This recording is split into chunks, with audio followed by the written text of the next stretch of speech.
beloved Boss Mike Cervera. Ito tingnan nyo naman, yung naratibo ng mga DDS na sinasabi nila mga kababayan, para sa inyo, sino mas magaling? Sige nga, kasi sinasabi ng mga DDS mga kababayan, magaling daw talaga si Digong. Talakayin natin yan. Ha? Talakayin natin mga kababayan ko. Eto na, pasok! Bansang sugatan, may isang Pakinggan ninyo mga kababayan kung paano nila ito ibida.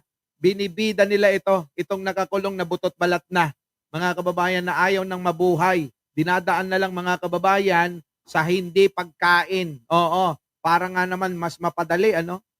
Kung ikaw hindi kakain mga kababayan, ewan ko lang kung aabutin ka pa ng hearing mo. Aabutin pa kaya ng hearing to? Sige na, mukhang hindi na. Tuloy! Duterte. Noong 2016 sa isang bansang sugatan, may isang taong tumayo, humarap at nanindigan para sa ordinaryong Pilipino. Rodrigo Roa Duterte. Pakinggan yung maigi to, ha? Itong pagbibidad nila at bibigyan natin to ng reaksyon, ha? Droga dinabanan, hustisya pinainting, kriminal hinarap. Bumagsak ang krimen, natakot ang sindikato, isa-isang nilinis ang mga barangay, milyon-milyon ang sumuko, libo-libo ang nahuli, bilyon-bilyon ang nasabat. Nagpatayo ng iba't ibang infrastruktura kabilang ang mga mega rehab centers para sa mga gustong magbagong buhay. Pinalakas ang PDEA, iniangat ang kapulisan, Bidang-bida, no? Mga kababayan ko, no? Bidang-bida. Tuloy. at pinatibay ang hukbong sandatahan. May sumalo nga, may pumuna. Abuso raw ito. Pero tanungin mo ang Pilipino, mas ligtas ba noon? Mas tahimik ba ang gabi? Mas Inang-ina nyo, tanungin nyo kami rito. Sino ba kasi tinatanong nyo? Baka nagtatanong lang kayo sa Davao. Sigurado, mga uto-uto raw yung mga yan. Tuloy. kampante ba ang pamilya? May takot ba ang kriminal at durugista? Kumpara ngayon. Sa isang simpleng salo-salo, isang Nang pati nga mga kababayan, gumawa pa ng AI yung dalawa. Inang-ina mo, kalbo. Gumawa ka pa talaga ng AI. Sabagay, mahilig ka naman mag-share ng mga AI video. Basta pabor sa'yo. Tuloy. hiling lang ang binitiwan ni Duterte kay Senador Bato de la Rosa. Inang-inang. Ayos! Alip talaga pagkakagawa na ito mga kababayan ko. Parang ang bait mo rito Hindi kita yung mga wrinkles sa mga bumbunan mo Lang yun mga kababayan Hindi kita yung mga wrinkles sa bumbunan ni Bato rito. Sige tuloy. Isang beses lang tayo magiging Hoy Digong! Kamukha mo dyan si Dilima. Idol mo ba si Dilima? Langya, kamukha mo si Dilima dyan. Hindi ako nagbibiro, no joke, sabi nga ni Sarah. Pangulo at PNP Chief. Ibuhos na nating lahat para sa bayan. At ginawa nila ito ng buong tapang, buong lakas at dedikasyon. At dama ito ng bawat Pilipino. Kaya Duterte kami bilang Ayos sa propaganda, mga kababayan. Sige tuloy, mamaya, boboldakin natin to. lamang dahil sikat o may nagawa, kundi dahil may tapang, malasakit, paninindigan at pagmamahal na ramdam ng sambayanang May tapang daw, mga kababayan. Iyakin naman si Bato, Umiiyak, nakachansin lang sa asawa ni Subiri. Natandaan nyo ba yon? Yung ba yung matapang? Umiiyak, mga kababayan? Nung hinuli si Digong, nasaan? Nagtago yan! Di ba ba?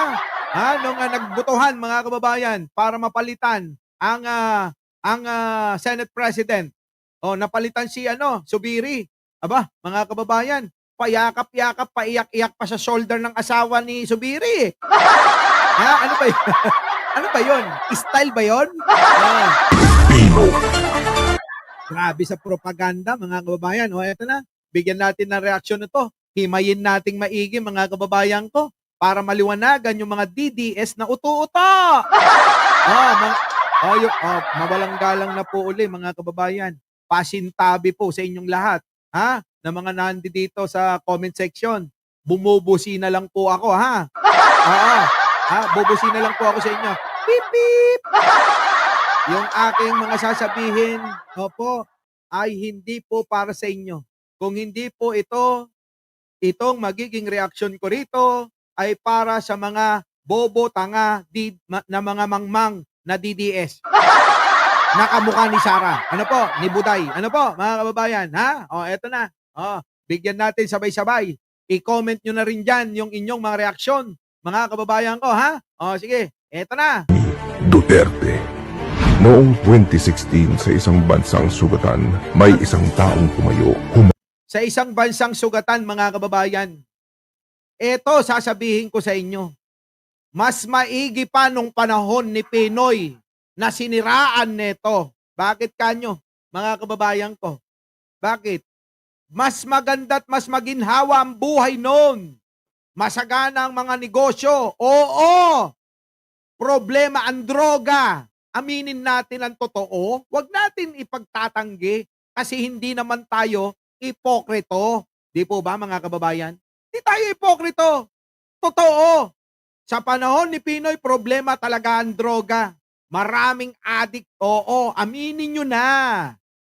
Di naman masama ang pag-amin ng katotohanan eh. Pero eto ang problema, mga kababayan ko, pakinggan ninyo. Ha? Nagpanggap lang si Digong na kunyari ayaw sa droga. Pero ang totoo, ayaw sa kalaban nila. Nawala po ba ang droga noong panahon ni Digong? Hindi po. Ha? Meron po ba mga big time na drug lord na nasangkot, na nakitil, namatay? Wala po. Sino po ang mga nakitil? Yung mga maliliit na mga tao, yung mga mahihirap nating kababayang Pilipino. Di po ba, mga kababayan ko? Yan. Diskarte. Para mas malaki ang kita mo, patayin mo yung mga kakompetensya mo. Tama? Di ba? O, sige tuloy. harap at nanindigan para sa ordinaryong Pilipino. Rodrigo Roa Duterte. Nak ng pating, mga kababayan. Ang galing, ano? Ang galing-galing ng propaganda ng mga ito. Oo. O, sige. Iabanti nyo ng iabanti si Digong. Butot balat na ngayon. Alam nyo kung bakit nila ginagawa to, mga kababayan ko? Ito'y ginagamit na lang nila si Digong. Kasi hanggang sa ngayon, marami pa ring mga tangat, bobo, na naniniwala kay Digong na gusto nila, mga kababayan, bilang yung mga sumusuporta daw kuno kay Digong, tulad ni Roque, tulad ni Bato, ni Bongo. Aba, mga kababayan ko, syempre gagamitin nila yung matanda. Hanggang mamatay yan, maniwala kayo, gagamitin nila ang kanyang pangalan. Politika yan. Huwag niyong kalimutan, politika to, mga kababayan. Kahit yumao ka na, kahit nasa impyerno na siya, gagamitin pa rin nila. Tuloy. Droga nilabanan, hustisya pinainting, kriminal. Hustisya daw. Saan kayo nakakita na nagkaroon ng hustisya? Basta kakampi niya, mga kababayan. Di po ba? Ano nangyayari? Walang nangyayari sa mga kaso. Sample na lang. Si Kibuloy. Ano nangyari? Pinagtakpan ni Digunyo yung mga kabulastugan, mga kawalangyaan na ginagawa nito. Di po ba? At marami pang iba. Sino pa yung mga drug lord na bigla na lang umiska po? Yung iba naman ginawa pang economic advisor. Saan ka? Yan ba yung sinasabi nyo na na maayos yung hustisya? Paano yung hustisya ng mga maraming taong namatay na maliliit nating kababayan? May hustisya ba na nakuha? Hindi ba't wala? Kundi, mga kababayan, kailangan pang humingi ng saklolo, tulong sa mga banyaga. Ayan, napunta sila ng ICC. At ngayon nga, naging matagumpay yung kanilang paghingi ng hustisya ron, kaya yun nakulong. Di ba? Tuloy. Hinarap, bumagsak ang krimen. Ako, bumagsak ang krimen. Paano, mga kababayan ko? Sasabihin na bumagsak ang krimen kung maraming namamatay sa lansangan? pulis ng gahasa. Ha? Di ba mga kababayan ko? Hindi lang nila pinakikita. Pero mga kababayan, research ninyo, napakaraming ganon. Pinilahan nila yung buntis na babae. Di ba mga kababayan? Patayan dito, patayan doon. Yung ba yung bumagsak ang krimen? Hindi ho. Minanipula nila ang mga social media, mainstream media para ipakita na maayos. Kapag hindi sumunod, ginipit nila mga kababayan eh. Ginipit nila ang mga mainstream media, pati na rin ang social media. Bakit? Dadaaning ka sa pananakot. Sino sinampulan? ABS-CBN. Maria Ressa. Social media, anong ginawa? Isang teacher, tumuligsa, pinahiya. Kita nyo mga kababayan ko, paano kayo lalaban sa ganong pamamalakad ng gobyerno? Hindi mo masasabi kung anong gusto mo kasi natatakot ang bawat Pilipino na baka sa isang gabi, mamaya o bukas, kasama ka na sa nabilang sa mga natukhang. Di ba mga kababayan ko? Ganon ang kalakaran kaya binubola kayo ng propaganda nilang yan. Yun ang gusto kong sabihin. Di ba? Tuloy. Takot ang sindikato, isa-isang nilinis ang mga barangay. Naku, isa-isang nilinis ang mga barangay na pinagsasabi nyo. Wala hong katotohanan dyan. Sapagkat tuloy-tuloy pa rin ang droga noon. Hindi nila masolusyonan. Paano? Sila mismo nagsusupply niyan. Di ba? Mga kababayan? Okay ako, Lechi. Tuloy. Milyon-milyon ang sumuko, libo-libo ang nahuli, bilyon-bilyon. Paano hindi susuko? Paano mga kababayan ko? Kung papatayin ka ni Digunyo, syempre yung iba mga kababayan, ayun, suko na lang. Pinangalanan ka na eh. Di po ba? Syempre suko ka. Sige sabihin natin, may magandang, may maganda. Pero mga kababayan, sana naging seryoso ka talaga. Kaso nabahiran ito sa mga kabaliktaran. Iba yung pakita mo na yan sa totoong ginagawa mo. Nakuha nyo mga kababayan ko? Napakaraming ganyang tao. Iba po yung pinapakita kapag kaharap kayo. Simple! Unawain nyo, mga DDS, ganito. Iba yung ipinapakita sa inyo, sa harapan ninyo, kaysa doon sa ginagawa niya mismo. Nakuha nyo? Hindi no. Uulitin ko uli. Uulitin ko uli. Para para mas madali. Parang ganito lang yan. Yung cellphone, ganda, di ba? Ganda. Hindi yan ang totoo. Kasi nakakubli lang yan. Ang totoo, nasa likuran. Gets nyo na? Hindi pa rin. Sa bagay, wala nang doon, ha?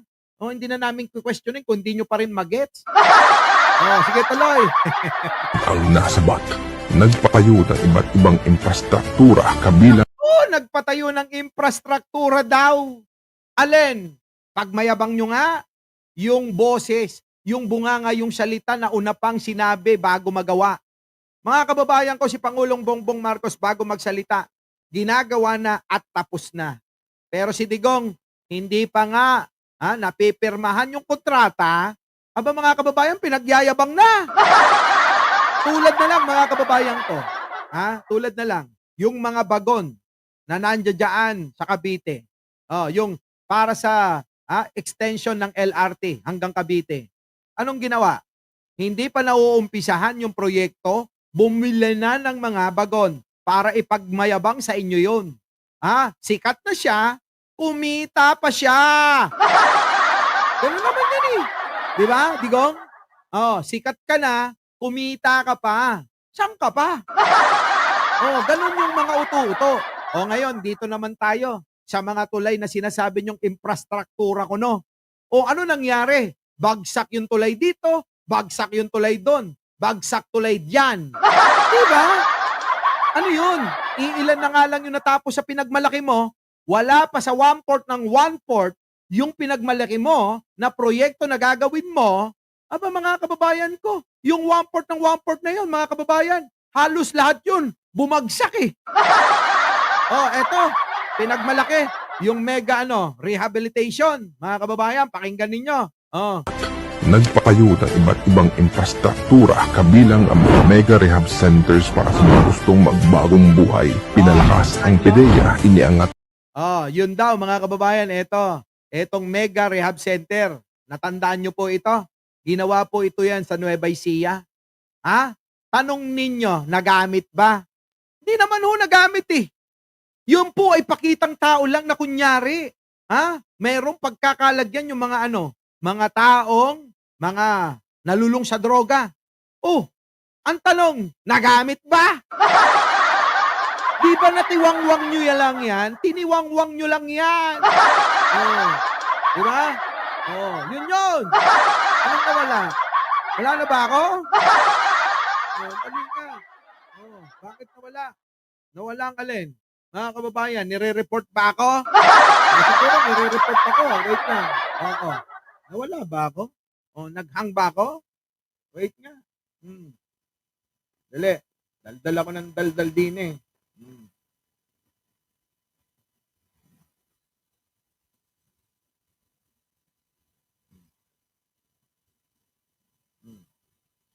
Okay naman ah.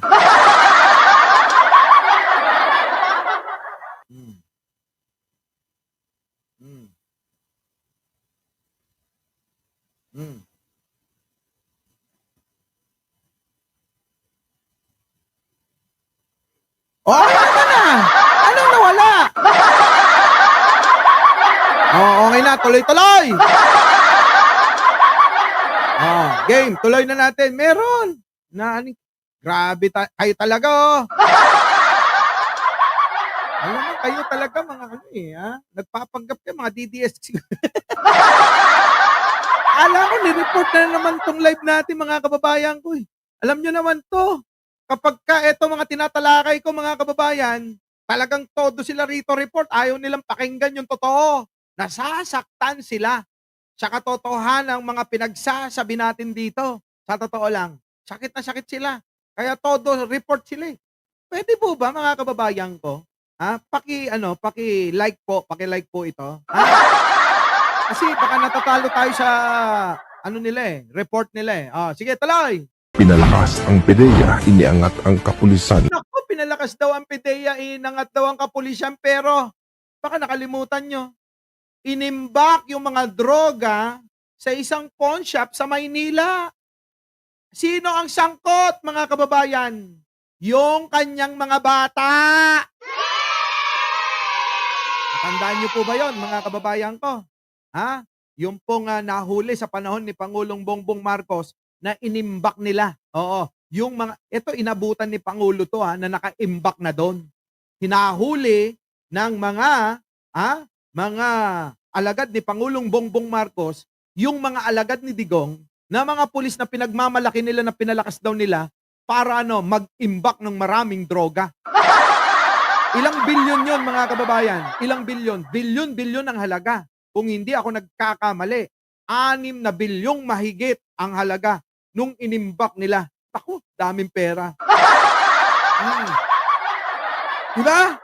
Tuloy. Tuloy. At pinatibay ang hukbong sandatahan. May sumalungat. Pinatibay daw ang hukbong sandatan, mga kababayan. Kita nyo naman si Tariela ngayon. Anong sinasabi? Maswerte sila. At nagkaroon tayo ng Pangulo na tulad ni Pangulong Bongbong Marcos. At hiling pa ni Tariela at ni Comodor, mga kababayan, sana ang piliin daw sa susunod na halalan pang panguluhan, yung katulad niya na may pagmamalasakit sa sandatahang tinatawag nila. Di ba mga kababayan ko? Eto ang galing talaga gumawa ng mga propaganda. Oo. Itong mga Duterte, palibasa, may lahing MPA. Di ba si Digong? May utak, utak kriminal talaga. Biruin ninyo, pagbibintangan, itong sila Franz Castro, sila Risa, sila Lenny, na mga NPA daw. Pero siya yung mabuhay ang NPA! Di mo ba, mga kababayan ko? Grabe, di ba? Ganyan mambaliktad si Digong. Tandaan nyo. O, tuloy. May pumuna, abuso raw ito. Pero tanungin mo ang Pilipino, mas Ayan na, mga kababayan ko. Tinatanong na tayo. ligtas ba noon? Mas tahimik ba ang gabi? Mas O, kita nyo, mga kababayan ko. Tanungin daw ang mga Pilipino, kayo na huhumusga. Kayo na. Sino ho ang lalabas ng gabi? Sa tuwing maiisip mo, yung balita kanina, na may natukhang na 5. Bata, matanda sa loob ng bahay, sa iskinita, sa kalye, bumibili lang ng suka. Tinukhang, binaril, tinamaan sa ulo, bulagta. Sino ang lalabas ng alanganing oras pa? Di ba tayong mga magulang, ano sasabihin natin sa mga anak natin para sa kasiguraduhan na maging ligtas ang buong pamilya? Pagdating ng gabi, huwag na kayong lumabas. Sapagkat uso ang patayan. Patayan dito, bata. Patayan dito, matanda. Patayan doon, bumibili ng suka. Patayan doon sa loob ng bahay, pinasok nila. Patayan doon sa naglalaro ng basketball, tulad ni Kian de los Santos. Kita niyo, mga kababayan ko? Yan, ganyan gumawa ng propaganda. Uulit-ulitin nila yan sa isip ng mga mahihina. Pero hindi alam ng mga mahihina na yan, sila ang binibiktima. Sila ang una na biktima sa panahon ni Digonyo. Nakikits po ninyo, mga kababayan ko? pante ba ang pamilya? Naitakot ba ang kriminal at durugista kumpara ngayon? Ngayon, bakit? Mababa ang crime rate ngayon. Bakit? Nakikita nila si Pangulo na maayos. Sinusolusyonan ni Pangulo ang lahat ng kanyang magagawa para maibigay sa taong bayan. Di ba? Si Digong, kinanya mo lang yung inutang mong trilyon-trilyon, Digong. Magkano nga pala yung ginastos mo lang? Sa mga project mong pinagmalaki mo? Build ba mo? Bulsa. Ang pinagmalaki niya, mga kababayan, build. Ang inutang niya, trilyon. Ngayon, ang lumalabas, kalahating trilyon lang ang ginastos. Samantalang, mga kababayan, ang inutang niya, pwera pa yung mga kickback niya sa droga, sa Parmali, sa Pogo, at iba pa, mga kababayan, magkano nga uli? Dinoble mo yung utang, kulang-kulang, 7 trilyon. Ang dinagdag mo na utang sa bansiyang ito, kininam. Di po ba, mga kababayan ko? Kayo na ho. Kayo ang humusga. Aloy. Sa isang simpleng salo-salo, isang hiling lang ang binitiwan. Ayan, mga kababayan, sa isang simpleng salo-salo, mga kababayan, magpapanggap na simple. Magpapanggap na simple, pero nahuhuli sa mga bunganga nila yung totoo. Nakatira sa simpleng bahay daw si Digunyo. Pero mga kababayan, ayon kay Hanilet mismo, wala nang tumitira dyan. Kita nyo naman.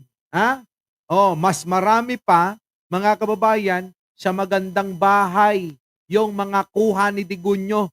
Kasi ang totoo, yung bahay na yun, na sinasabi nila na simpleng buhay nila, props lang yun. Diba? Diba? Props lang yun, mga kababayan. Pambulag lang sa mga utu-utot, mga mangmang. Tulad nito, si Bato, di ba? Ano ba naiambag nito? Tuloy. Duterte kay Senador Bato de la Rosa. Isang beses lang tayo magiging Pangulo at PNP Chief. Ibuhos na nating lahat para sa bayan. Ang gandang pakinggan. Napakagandang pakinggan. Minsan lang tayo, magiging Pangulo at magiging PNP Chief. Kaya samantalahin na natin ang pagnanakaw. Yun ang katotohanan. Yung pagmamahal sa bayan, nakita nyo ba yan? Wala hong ganun. Pagmamahal sa bayan, pagmamahal sa sarili. Yung po yung totoo. Mahal lang nila yung sarili nila, hindi tayo. Yan po yan. Kaya yung mga ganong salitaan, mga kababayan, salita ng mga trapong politiko yan. Napakagandang pakinggan, pero yung kabaliktaran ang gagawin niyan. Paliwanag po ba yung mga paliwanag ko, mga kababayan, kung nalalabuan kayo? Ha? O yung mga DDS lang nalalabuan sa mga sinasabi ko? Mga kababayan, ha? Tagalog, mababaw na Tagalog na, hindi ko na kayo ginagamitan na salitang, Bulacan. Kapag ginamitan ko kayo na salitang Bulakenyo, nako mga kababayan ko, hindi nyo na maiintindihan yung mga Tagalog ko. Oo. Sige na, eto na. At ginawa nila ito ng buong tapang, buong lakas at Buong tapang, kapal ng muka sa pagnanakaw. Buong lakas, inubos ang kaban ng bayan. Yun ang katotohanan, mga kababayan ko. Yun. Buong tapang na ninakaw ang kaban ng bayan. Buong lakas nila na pinagsamantalahan ang mamamayang Pilipino. Pinagsamantalahan ang kahinaan ng mga kababayan nating mahihina ang ulo. Tuloy. kasyon at dama ito ng bawat Pilipino. Daman nyo ba? Paki-comment nga! Kung daman nyo! Paki-comment mga kababayan ko. Daman nyo po ba mga kababayan?